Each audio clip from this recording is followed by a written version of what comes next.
ആരോട് എന്താ പറയേണ്ടത്? ഈ ബഹുമാനപ്പെട്ട സമസ്ത കേരള ജമിയത്തുൽ ഉലമയുടെ സ്ഥാപനമാണ് എന്ന് പറഞ്ഞുകൊണ്ട് നമ്മൾ നെഞ്ചോട് മാറോട് ചേർത്ത ഒരുപാട് സ്ഥാപനങ്ങൾ ധിക്കാരം കൊണ്ട് അല്ലെങ്കിൽ മസിൽ പവർ കൊണ്ട് പിടിച്ചടക്കിക്കൊണ്ടിരിക്കുകയാണ്. എങ്കിലും പറയാ, പള്ളികളിലുള്ള ഉസ്താദുമാരെയൊക്കെ, മദ്രസയിലുള്ള മുഅല്ലിമീങ്ങളെയൊക്കെ, മാനേജ്മെന്റ് കമ്മിറ്റികളെ ഒക്കെ തന്നെ പിരിച്ചുവിട്ടാലും ധിക്കാരം പ്രവർത്തിച്ചാലും എന്തൊക്കെ ധിക്കാരപരമായ സമീപനം സ്വീകരിച്ചാലും പടച്ച തമ്പുരാന്റെ അപാരമായ തൗഫീഖ് കൊണ്ടുകൊണ്ട് ഹബീബ് മുഹമ്മദ് റസൂലുള്ളാഹി സ്വല്ലല്ലാഹു അലൈഹി വസല്ലം തങ്ങൾ നമുക്ക് എത്തിച്ചു തന്ന ഈ പരിശുദ്ധ ദീന് അതിവിടെ ഉറപ്പിച്ചു നിർത്താൻ അവസാനത്തെ അഹ്ലുസ് സുന്ന വൽ ജമാഅയുടെ ഖാദിമും ഇവിടെ ജീവിച്ചിരിക്കുന്ന കാലത്തോളം അതിവിടെ നിലനിർത്താൻ നമ്മൾ പ്രതിജ്ഞാബദ്ധമാണ്.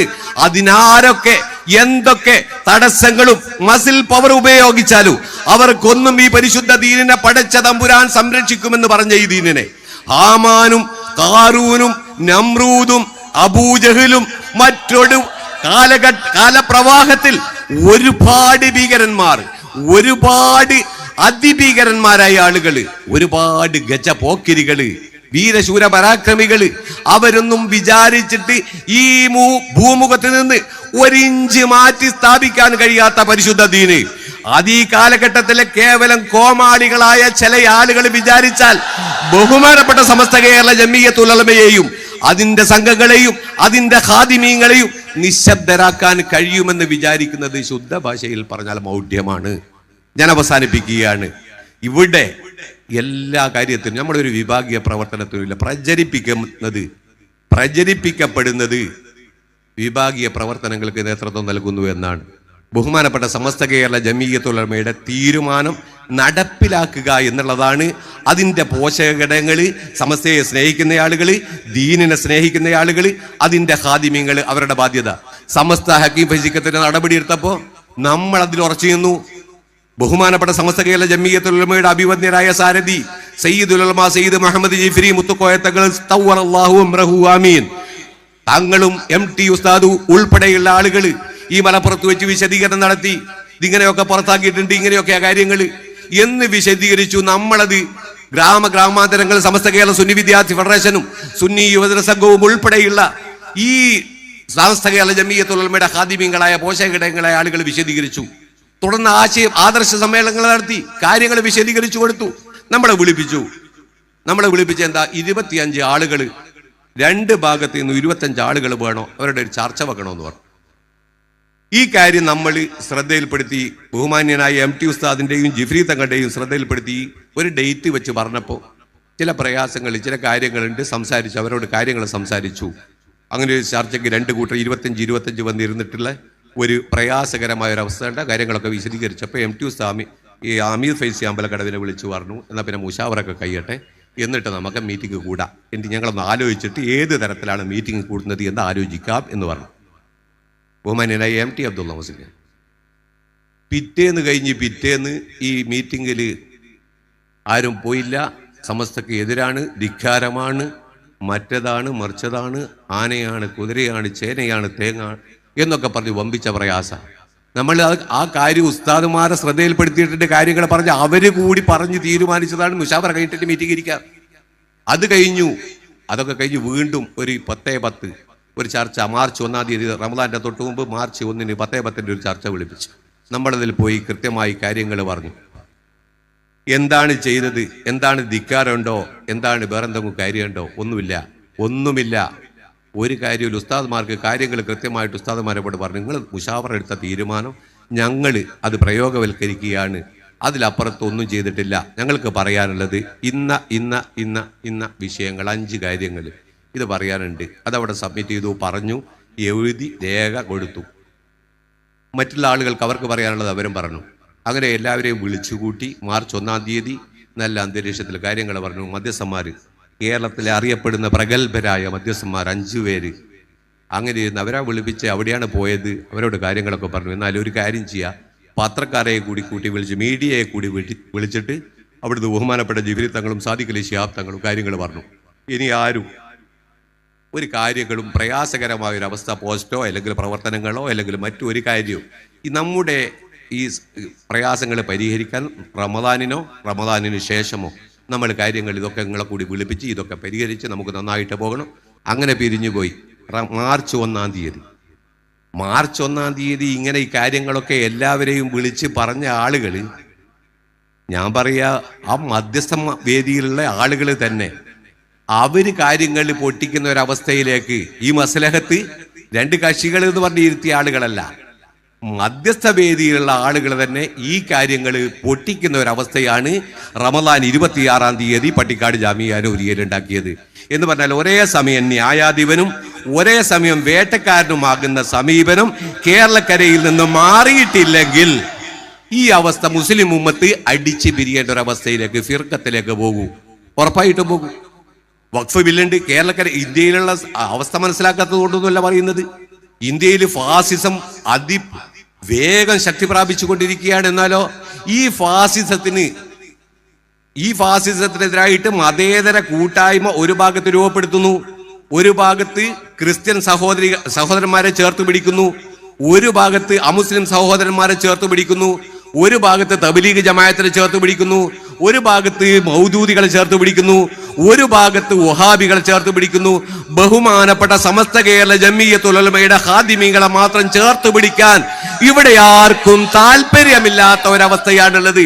ജനാധിപത്യ മതേതര ചേരിയെ ഒന്നിപ്പിക്കണമെങ്കിൽ ആദ്യം സ്വന്തം കുടുംബത്തിലുള്ള ഈ സമസ്തയുടെ പ്രവർത്തകരെ ഒന്നിപ്പിക്കാൻ ശേഷി വേണ്ടേ? ആർക്കും കഴിയാത്തത് കൊണ്ടല്ല. എല്ലാ വിഷയങ്ങളും തീർക്കാൻ ഒരു അരമണിക്കൂർ, 30 മിനിറ്റ് കൊണ്ട് തീർക്കാൻ കഴിയുന്ന ആളുകളാണ് കേരളക്കരയിലെ നമ്മുടെ നേതാക്കൾ. പക്ഷെ വേണ്ടെന്ന് വെക്കുന്നു പ്രതികാര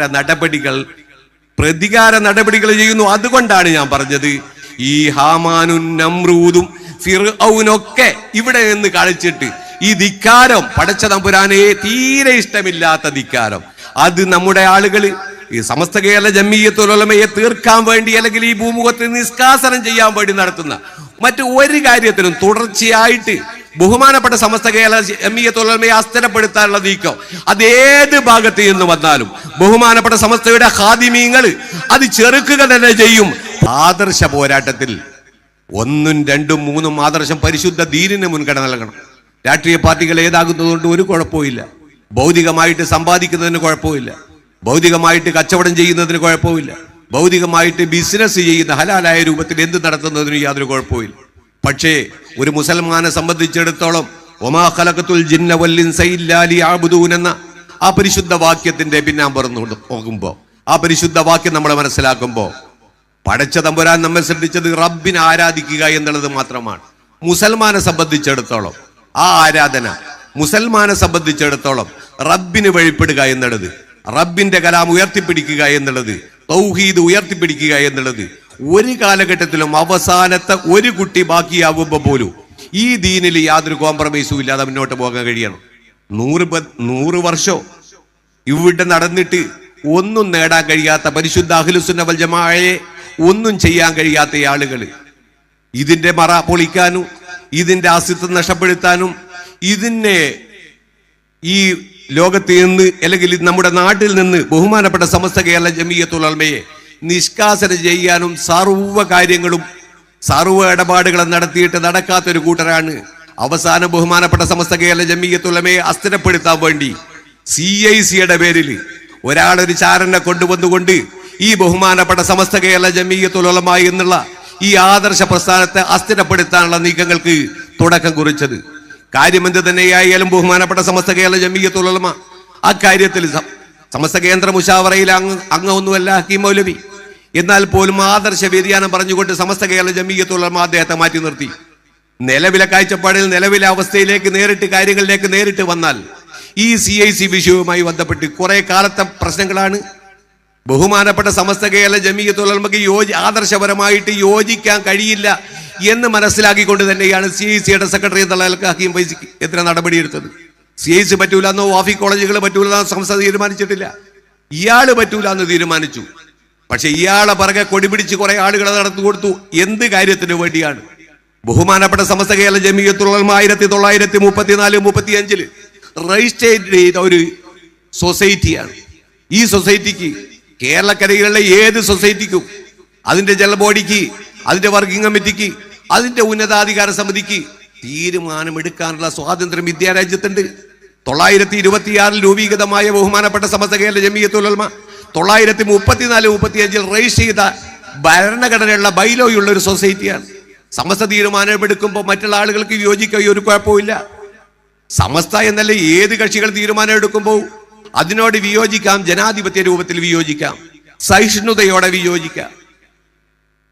ഈ കാര്യങ്ങളല്ലാതെ ബഹുമാനപ്പെട്ട സമസ്ത കേരള ജമിയത്തുൽ ഉലമയെ അസ്ഥിരപ്പെടുത്താനുള്ള നീക്കങ്ങൾ കിട്ടാവുന്ന ആളുകളെയൊക്കെ സംഘടിപ്പിച്ചുകൊണ്ട് ഈ 100 വർഷക്കാലം മൗദൂദികൾക്കും വഹാബികൾക്കും കഴിയാത്ത കാലം ഉള്ളിൽ നിന്നുകൊണ്ട് ചാരപ്പടിയെടുത്തുകൊണ്ട്, പരിശുദ്ധ ദീനിന്റെ ഉള്ളിൽ നിന്നുകൊണ്ട് ചാരപ്പടിയെടുത്തുകൊണ്ട് ചില സുഹൃത്തുക്കളുടെ കാര്യം ബഹുമാനപ്പെട്ട സമസ്ത കേരള ജമിയത്തുൽ ഉലമയെ അസ്ഥിരപ്പെടുത്താൻ വേണ്ടി ശ്രമിക്കുക. സമസ്ത കേരള ജമിയത്തുൽ ഉലമ വലിയ പ്രതിസന്ധിയിലാണ്.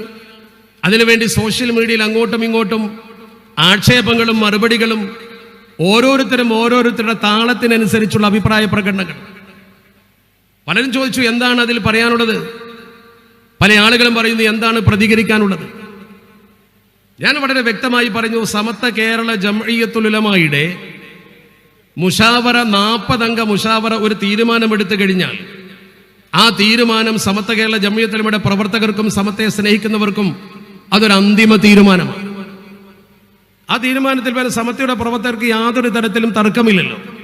സമസ്ത കേരള ജംഇയ്യത്തുൽ ഉലമയുടെ മുഷാവറ 40 അംഗങ്ങളാണ്. ഇവിടെ ഇരിക്കുന്ന നെല്ലായ ഉസ്താദ് അടക്കമുള്ള ഈ പ്രഗത്ഭരായ പണ്ഡിതന്മാർ 40 അംഗങ്ങൾ ഒരു തീരുമാനമെടുത്താൽ പിന്നെ നമുക്കതിൽ ഒരഭിപ്രായവും പറയാനില്ല. അത് വ്യക്തിയുടെ തീരുമാനമല്ല, വ്യക്തികളുടെ തീരുമാനമല്ല, സമസ്തയുടെ ഔദ്യോഗിക തീരുമാനമാണ്. ആ തീരുമാനത്തെ നമ്മൾ ശിരസാ വഹിക്കുക എന്നല്ലാതെ അതിൽ കയറി അഭിപ്രായം പറയാനും അവിടെ നമ്മൾ സോഷ്യൽ മീഡിയയിൽ പോസ്റ്റ് ഇട്ട് പ്രകോപനം സൃഷ്ടിക്കുവാനും പോകേണ്ട കാര്യമില്ല. ഞാൻ അങ്ങനെയാണ് മനസ്സിലാക്കുന്നത്. സമസ്തയുടെ തീരുമാനത്തിൽ നമുക്ക് ആർക്കും ഒരു തർക്കമുണ്ടാകാൻ പാടില്ലല്ലോ. ആ ഒരു തീരുമാനമാണ് സംഘടനാ പ്രവർത്തകർ ഉൾക്കൊള്ളേണ്ടതും അതാണ് മനസ്സിൽ കരുതേണ്ടതും. കേരളത്തിന്റെ സാമൂഹ്യ പശ്ചാത്തലത്തിൽ ഒരുപാട് വിദ്യാഭ്യാസ സംവിധാനങ്ങളുണ്ട്.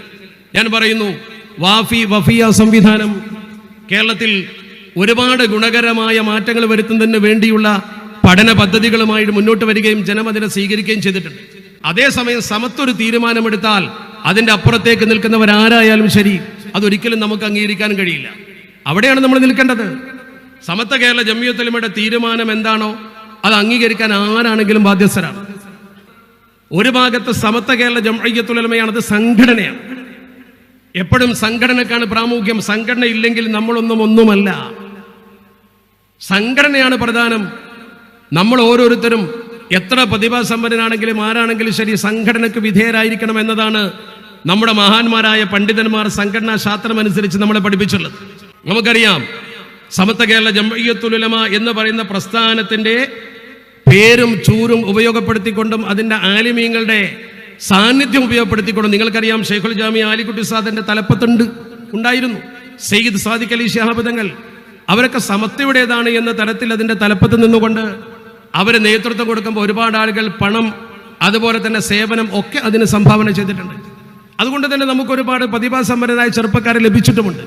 പക്ഷെ ആ പ്രതിഭാസമ്പന്നരായ ചെറുപ്പക്കാർ സമസ്തക്ക് ശക്തി പകരുകയും നേരത്തെ ഇവിടെ സനദ്ദാന പ്രഭാഷണം നടത്തിക്കൊണ്ട് അൻവരികളായ നിങ്ങളോട് പറഞ്ഞ പോലെ നിങ്ങൾ എത്ര വിവരമുള്ളവരാണെങ്കിലും ശരി, ഏത് സനദ് വാങ്ങിയവരാണെങ്കിലും ശരി, അന്തിമമായി നിങ്ങളൊക്കെ സമസ്തക്ക് വിധേയരാണ് എന്ന ബോധം നിങ്ങൾക്കുണ്ടാകണം എന്ന് പറഞ്ഞ പോലെ ആ അന്തിമമായ ആ ഉപദേശം അതാണ് ശരിക്കും ഈ ചെറുപ്പക്കാർക്ക് ആവാഹിച്ചെടുക്കേണ്ടത്. നമ്മളെപ്പോഴും സമസ്തക്ക് ഖിദ്മത്ത് ചെയ്യേണ്ടവരും സമസ്ത കേരള ജംഇയ്യത്തുൽ ഉലമയെ പരിപോഷിപ്പിക്കേണ്ടവരുമാണ്. ഇനി നമ്മൾ ആരും പരിപോഷിപ്പിച്ചില്ലെങ്കിലും നമ്മുടെ പ്രസംഗം കൊണ്ടോ നമ്മുടെ പ്രവർത്തനം കൊണ്ടോ ഒന്നുമല്ല സമസ്ത പ്രതിസന്ധികളെ മറികടക്കുന്നത്. നിങ്ങൾക്കറിയാലോ, ഞാൻ നേരത്തെ പറഞ്ഞ അഖില കേരള ജംഇയ്യത്തുൽ ഉലമ ഉണ്ടായപ്പോഴും ലൗഡ് സ്പീക്കർ പ്രശ്നം വന്നപ്പോഴും അങ്ങനെയുള്ള പ്രശ്നം വന്നപ്പോൾ നമ്മൾ ആരും സോഷ്യൽ മീഡിയയിൽ പോസ്റ്റ് ഇട്ടത് കൊണ്ടല്ല സമസ്തയുടെ പ്രശ്നം പരിഹരിച്ചത്. നമ്മൾ ആരും എടുത്തു ചാടിയത് കൊണ്ടല്ല സമസ്തയുടെ പ്രശ്നം പരിഹരിച്ചത്. അന്ന് പോസ്റ്റ് ഇടാൻ സോഷ്യൽ മീഡിയ പോലും ഇല്ല. എന്നിട്ട് പോലും അത് പരിഹരിച്ചു. ഇപ്പൊ നമ്മൾ വീണ്ടും വീണ്ടും ഇങ്ങനെ പോസ്റ്റ് ഇട്ടുകൊണ്ടും അഭിപ്രായം പറഞ്ഞുകൊണ്ടും വിഷയം വഷളാക്കാനാണ് ശ്രമിക്കുന്നത്. പരിഹരിക്കാനാണ് ബഹുമാനപ്പെട്ട ഉസ്താദുമാർ, ബഹുമാനപ്പെട്ട സയ്യിദ് സാദിഖ് അലി ശിഹാബ് തങ്ങളെ വിഷയം ഏൽപ്പിച്ചുകൊണ്ട് ആ തീരുമാനത്തിന് അദ്ദേഹത്തെ അന്തിമമായി ചുമതലപ്പെടുത്തിയിരിക്കുന്നത്. അവിടെയാണ് നമ്മൾ പ്രതീക്ഷ കൽപ്പിക്കേണ്ടത്. ഒരു സംവിധാനം അത് സമസ്തയുടെ കീഴിൽ തന്നെ മുന്നോട്ട് പോകണം. ആ സംവിധാനത്തിലൂടെ കേരളത്തിലെ ജനങ്ങൾ ഇതിനു വേണ്ടി പണം കൊടുത്തപ്പോഴും ഈ സ്ഥാപനം കെട്ടിപ്പടുത്തപ്പോഴും എന്താണോ ഉദ്ദേശിച്ചത് അത് നടപ്പാകണം. അത് സമസ്തയുടെ ചാനലിലും സമസ്തയുടെ ആദർശത്തിലും തന്നെ നടപ്പാകണം. അതിലേക്കുള്ള ഒരു മുന്നോട്ട് പോക്കാണ് ശരിക്കും നമ്മൾ അള്ളാഹുവിനോട് പ്രാർത്ഥിച്ചുകൊണ്ടും അത്തരമൊരവസ്ഥയ്ക്ക് വേണ്ടി പരമാവധി പ്രവർത്തിച്ചുകൊണ്ടും ആ സംവിധാനത്തെ സമത്വയുടെ കീഴിൽ സമത്വം ഉദ്ദേശിക്കുന്ന നേർരേഖയിലൂടെ കൊണ്ടുപോകാൻ സഹായിക്കേണ്ടത്. അതാണ് ആവശ്യം. ഗുരുനാഥന്മാർ എപ്പോഴും മുകളിൽ തന്നെയാണ്. സമത്വ കേരള ജംഇയ്യത്തുൽ ഉലമ എന്ന് പറയുന്ന മഹിത പ്രസ്ഥാനം, അതിന്റെ പ്രസിഡന്റ് ജനറൽ സെക്രട്ടറി ഷെയ്ഖുൽ ജാമിയ, അതുപോലെ തന്നെ സയ്യിദുൽ ഉലമ, അവരൊക്കെ നയിക്കുന്ന ഒരു പ്രസ്ഥാനത്തിന്റെ നേതൃനിര എന്ന് പറയുന്നത് അവരാരും എടുത്തു ചാടിയിട്ടില്ലല്ലോ. നിങ്ങൾ ശ്രദ്ധിച്ചോ അവരുടെ പക്വത. ഇന്ന് പോലും പത്രക്കാരെ ചോദിച്ചപ്പോ നിങ്ങൾ ഈ വിഷയത്തിൽ എന്ത് ചെയ്യുമെന്ന് ചോദിച്ചപ്പോൾ അവർ എടുത്തു ചാടുകയല്ല ചെയ്തത്. എത്രത്തോളം രാജ്യത്തെക്കുറിച്ച് പോലും ചോദിച്ചപ്പോൾ അവർ വളരെ പക്വമായി ഡിപ്ലോമാറ്റിക് ശൈലിയിലാണ് മറുപടി പറഞ്ഞത്. കാരണം അവർക്ക് ഈ സംവിധാനം നല്ല നിലക്ക് കൊണ്ടുപോകണം എന്ന ഉദ്ദേശമുണ്ട്. എന്താണത്? സമത്വയുടെ മുഷാവറ തീരുമാനത്തിന് വിധേയമായിരിക്കണം. അതിലൊരു തർക്കവും ആർക്കില്ല. അങ്ങനെ ഒരു തർക്കമുള്ളവൻ സമത്വക്കൊപ്പമുള്ളവനുമല്ല. എത്രത്തോളം എന്ന് ചോദിച്ചാൽ പ്രതിസന്ധി വരുമ്പോൾ സ്വാഭാവികമായും കൂടെ നിൽക്കുന്നവരും അതുപോലെ തന്നെ പ്രശ്നം പർവ്വതീകരിക്കുന്നവരും കൂടെ നിൽക്കാത്തവരും ഒക്കെ ഉണ്ടാവും. പക്ഷെ നമ്മളെ സംബന്ധിച്ചിടത്തോളം സമത്വ കേരള ജംഇയ്യത്തുൽ ഉലമയുടെ 40 മുഷാവറകളുടെ തീരുമാനം അള്ളാഹുവിന്റെ പരിശുദ്ധ ഹബീബ് അഷ്റഫുൽ ഖൽഖ് മുത്ത മുഹമ്മദ് മുസ്തഫ സല്ലല്ലാഹു അലൈഹി വസല്ലമ തങ്ങൾ ഈ സമൂഹത്തോട് പഠിപ്പിച്ചതുപോലെ അലൽ മർഇൽ മുസ്ലിമി അൻ യുതി അൽ അമീർ, എപ്പോഴും അമീറിനെ അനുസരിക്കൽ, നേതൃത്വത്തെ അനുസരിക്കൽ ഒരു മുസ്ലിമായ മനുഷ്യന്റെ കടമയാണ്. ആ കടമ നമ്മൾ നിർവഹിച്ചേ പറ്റൂ. നമ്മളെ സംബന്ധിച്ചിടത്തോളം സമത്വ തീരുമാനമെടുത്താൽ പിന്നെ അതിന്റെ ന്യായാന്യായങ്ങളെ കുറിച്ച് അന്വേഷിക്കേണ്ട ആവശ്യം പോലുമില്ല. നമ്മുടെ പ്രതികരണങ്ങൾ കൊണ്ട് ഏറ്റുമുട്ടാൻ നിന്നാൽ സോഷ്യൽ മീഡിയ നിറക്കാൻ കഴിയും എന്നതൊഴികെ അതുകൊണ്ട് ഒരു അന്തിമ സമാധാനം ഉണ്ടാകാൻ സാധിക്കുമെന്ന് തോന്നുന്നില്ല. യോജിപ്പുള്ളവരുണ്ടാകാം, വിയോജിപ്പുള്ളവരുണ്ടാകാം. ഞാൻ എൻ്റെ അഭിപ്രായമാണ് പറയുന്നത്. എനിക്ക് എൻ്റെ അഭിപ്രായം പറയാൻ സ്വാതന്ത്ര്യമുണ്ട്. നമ്മൾ മറുപടിയും തിരിച്ചു മറുപടിയുമായി സോഷ്യൽ മീഡിയയിൽ ജ്വലിച്ചു നിന്നത് കൊണ്ട് എന്ത് സംഭവിക്കാനാ? ഉസ്താദുമാരൊരു തീരുമാനമെടുക്കട്ടെ, ആ തീരുമാനം എല്ലാവരും അംഗീകരിക്കട്ടെ. പ്രകോപനം സൃഷ്ടിക്കുമ്പോൾ സ്വാഭാവികമായും എതിരഭിപ്രായം പലരും പറയും, പലരും എടുത്തു ചാടും. അങ്ങനെ എടുത്തു ചാടി കുറെ ശത്രുക്കളെ സൃഷ്ടിക്കുന്നതിന് പകരം ഒരുമയോടെ നിന്നുകൊണ്ട് ആരെയും ആക്രമിക്കാൻ അനുവദിക്കാതെ എന്ന് പറഞ്ഞാൽ സോഷ്യൽ മീഡിയ ആക്രമങ്ങളൊക്കെ നിർത്തിവെച്ചുകൊണ്ട് നമ്മുടെ ഉസ്താദുമാരെ കുറിച്ച് പോലും വളരെ മോശപ്പെട്ട ശൈലിയിൽ പലരും പോസ്റ്റ് ഇടുന്നു. അതും പണ്ഡിതം എന്ന് അവകാശപ്പെടുന്ന ഇൽമ പഠിച്ച ആളുകൾ പോലും അങ്ങനെ പ്രതികരിക്കുമ്പോൾ വേദനയുണ്ട്. ഒരിക്കലും അങ്ങനെ ചെയ്യുന്നത് ആശാസ്യമല്ലല്ലോ. സോഷ്യൽ മീഡിയയിൽ പോലും ഇങ്ങനെ ചെയ്യുമ്പോൾ നമ്മളെക്കുറിച്ച് മറ്റു സമുദായക്കാർ എന്ത് മനസ്സിലാക്കും? അന്യ സമുദായക്കാർ വരെ ഈ വിഷയത്തിൽ സോഷ്യൽ മീഡിയയിലെ ചില ചർച്ചകൾ കണ്ടുകൊണ്ട് അഭിപ്രായങ്ങൾ പറയാൻ തുടങ്ങിയിരിക്കുന്നു. അവിടെയാണ് നമ്മൾ സൂക്ഷ്മതയും ശ്രദ്ധയും പുലർത്തേണ്ടത്. സാധാരണക്കാരായ ആളുകൾ സമത്വത്തെ സ്നേഹിക്കുന്നു. ആ സ്നേഹം കൊണ്ട് തന്നെയാണ് സംവിധാനങ്ങൾ വളർന്നതും സ്ഥാപനങ്ങൾ വളർന്ന് പന്തലിച്ചതും നമുക്കറിയാം. ഇത്തരം വാർത്തകളും വിശേഷങ്ങളും അറിയാൻ ഞങ്ങളുടെ ചാനൽ ഉടൻ തന്നെ സബ്സ്ക്രൈബ് ചെയ്യുക, ലൈക്ക് ചെയ്യുക, ഷെയർ ചെയ്യുക. ജനങ്ങളിലേക്ക് എത്തിക്കണമെന്ന് നിങ്ങൾ ആഗ്രഹിക്കുന്ന വാർത്തകളും വിശേഷങ്ങളും പ്രമുഖരുടെ പ്രഭാഷണങ്ങളും ഞങ്ങളുടെ വാട്സപ്പ് നമ്പറിലേക്ക് അയച്ചു തരിക. നന്മ വളരട്ടെ, തിന്മക്കെതിരെ നമുക്ക് ഒരുമിച്ച് നിൽക്കാം.